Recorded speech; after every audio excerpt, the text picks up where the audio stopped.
We have reached review time with Imperial, and today's review will be Power, Book 2, Ghost, Season 3, Episode 4. Subscribe to the channel, like the video. Let's get into it. So this episode was decent, and it starts off pretty much with Uncle Lucas trying to get RSJ as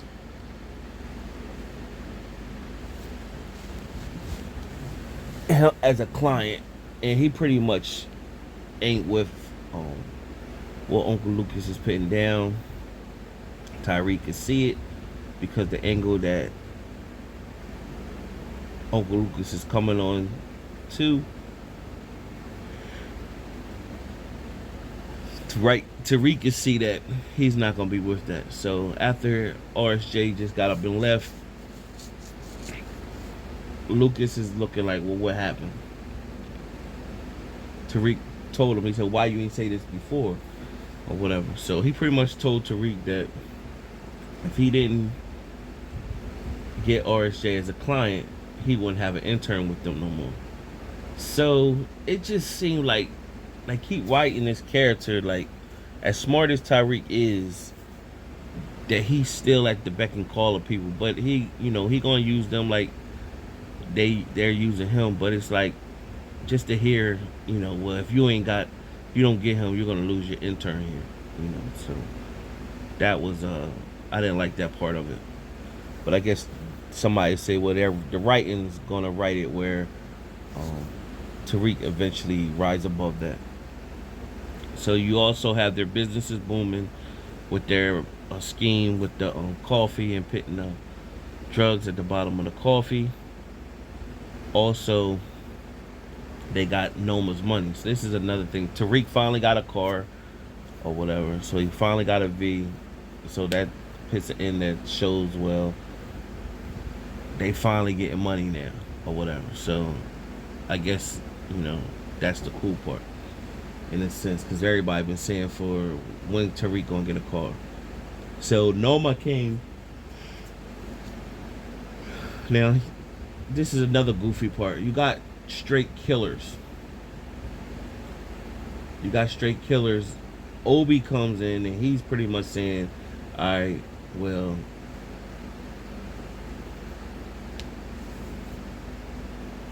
Noma needs y'all to distribute guns as well. So that's drugs is just not Mecca just wasn't doing drugs, he was running guns also. So now they like, well, our infrastructure is not built for that. They said, well, you better figure it out pretty much. So now they're scrambling, trying to figure out how to get these guns off. They reach out to the Costellos, and they gotta connect where a guy that's pretty much a white supremacist want to buy these guns, and you find out that he's actually a CI for the DEA. And when they go and do the transaction, they send Braden up there to do the transaction. So when the CI was getting pictures, he only got pictures of Braden. So it still leaves the Tejadas out of it. And of course you got Lorenzo still playing the back to Kane, and it's starting to get noticeable. And Lorenzo and Kane have a conversation. Kane pretty much telling them, well, you need to, if you don't like the circumstances, you need to tell Monet what's up. During the shootout, after they made the drop and Braden sped off, so when the CI came, basically the truck was still out there. They're coming to get that truck because they want to get the money back, plus have the guns as well. So not knowing that Kane and Lorenzo was in the room, so they had their guns on go. They had a shootout with the white supremacists and Drew and his cousin slash lover, new lover, showed up. Rico or whatever his name is, came in guns blazing. So they took out the men, except the CI. He was shot in the back. Meanwhile, Kane got off with the money and the gun, so now he go make more profit on his own. Then you had Detective Whitman, and he shows up. They made a mural for Zeke to Monet. He shows up in front of the whole family and pretty much told them he's on go. So it's built up. He's been already been had harassment charges, and he's been showing up harassing Monet and the family. So they put a play in place pretty much to have Diana go to him, act like she's turning on her family, telling him show up to the house to get Monet's show up to the house to get Monet's ledger to show she's money laundering. So of course he, with his goofy self, he goes and puts a beam on the cameras outside. He sneaks in the house. Of course, when he sneaks out in the house, Diana is there. And when Diana's there, he's like, oh no. And then Monet shows up in the back. And Monet pretty much kills Whitman. So Whitman is out of here. And she made the point to say, tell Carrie I said what's up. So Whitman is out of here. He was annoying. And Diana's pretty much was like, why did you do that? I just thought he was going to get locked up. And she pretty much, Monet told her, well, I couldn't tell you that because you wouldn't have been on board. So of course Davis comes in, tell them they need to have their alibi straight. Davis wanted a file that Whitman had on what he was investigating. And so Davis gave Monet that file. In that file, it said Prince of Lorenzo Tejada was at the scene. So now that instantly let her know, like, what was he doing at the scene of Zeke's murder? And so she's on guard. And then Lorenzo came up at the end, and she pretty much looked at him like he killed Zeke. She couldn't connecting the dots. There was a moment when a shootout happened with the white supremacists that Kane could have been hit, but Lorenzo pushed him out the way. And that resonated with Kane and touched his heart. So he pretty much said, you good with me, family first. And, you know, I appreciate you, you know, basically saving my life. Lorenzo told him, you my firstborn son. I'ma always put family first or whatever. So that part took place. And then you had Effie. And remember, King reached out to Effie, and he pretty much told her, you know, I know you killed Lauren. He's still trying to get at Effie or whatever. So she pretty much said it. Me and you ain't no team, and I did what I had to do for the best interest of me. Tariq was on her, but I knew we had to get her out of here. I didn't want to do it, but I had to. So she was like, you can't tell Tariq. So Kane was like, nah, I'll keep it straight. And, you know, you can see how Kane adores Effie and, you know, want her as his girl. You can see that. So you know Kane gonna do something slick against that. So it was Tariq pretty much,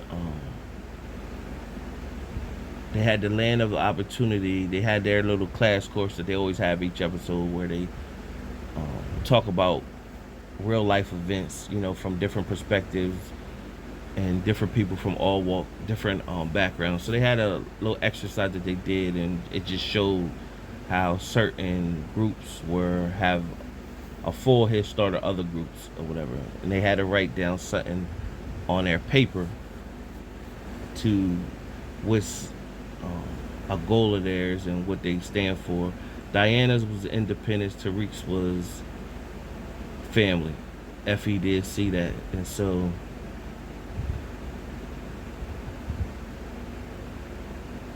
Tariq is having heartfelt moments. He had like 2 heartfelt moments with Effie in this episode. And by the end, when they were at home, Effie texts Kane pretty much saying, yo, I never had nobody hold me down like Tariq. You can't tell him what took place. And Kane was like, I got you. And she was like, for real. And he was like, done. And so you could tell Kane had a look on his face like, he gonna spill the beans on that. Then you had Lauren. She's all hysterical. She's going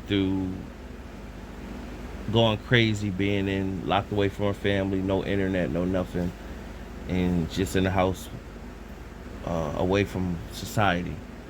And she's making it bad on Jenny. So what Jenny had to do is go calm her down, but Jenny also had to let Saxe know that she was working with Blanca Rodriguez. Now Saxe took a picture of the number coming from Lauren, and so Saxe gonna find out that Lauren is alive. And when he finds out that Lauren's alive, I think that's gonna change his perspective on everything, because now he like, whoa. So you can already see that Jenny's case is falling apart. Whitman's dead down. You're gonna see this whole thing falling apart. The CI with the white supremacist thing falling apart. And once again, they got Brandon on film. He's linked to it. So it's still the people who they putting at the forefront in these situations is not the one that they catching or tying to it. So there's a moment where Tate and Tariq was trying to get some information on RSJ, but Tate was pretty much telling him squeaky clean, and pretty much told Tariq that they investigating Mecca's death, and Blanca and them was on to him. And Tate, they always got Tate playing a role like, yo, he told Tariq, listen, Kingpin, I need you to donate $5,000 a week to my campaign, and or I'm gonna have to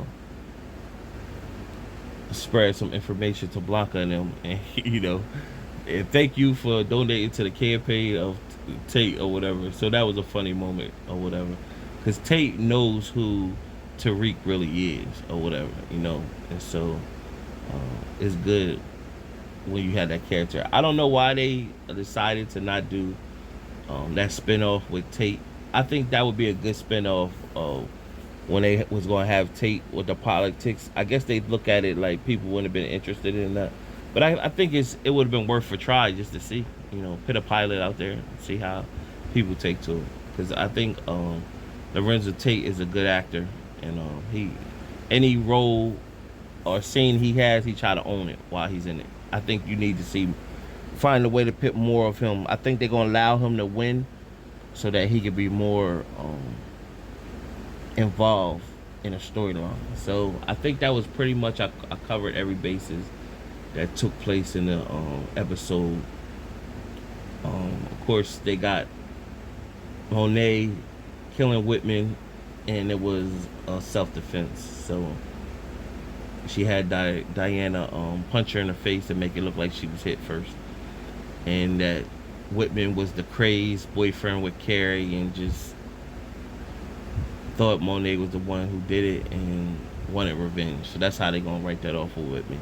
Other than that, decent episode. Subscribe to the channel, like the video. Till next time.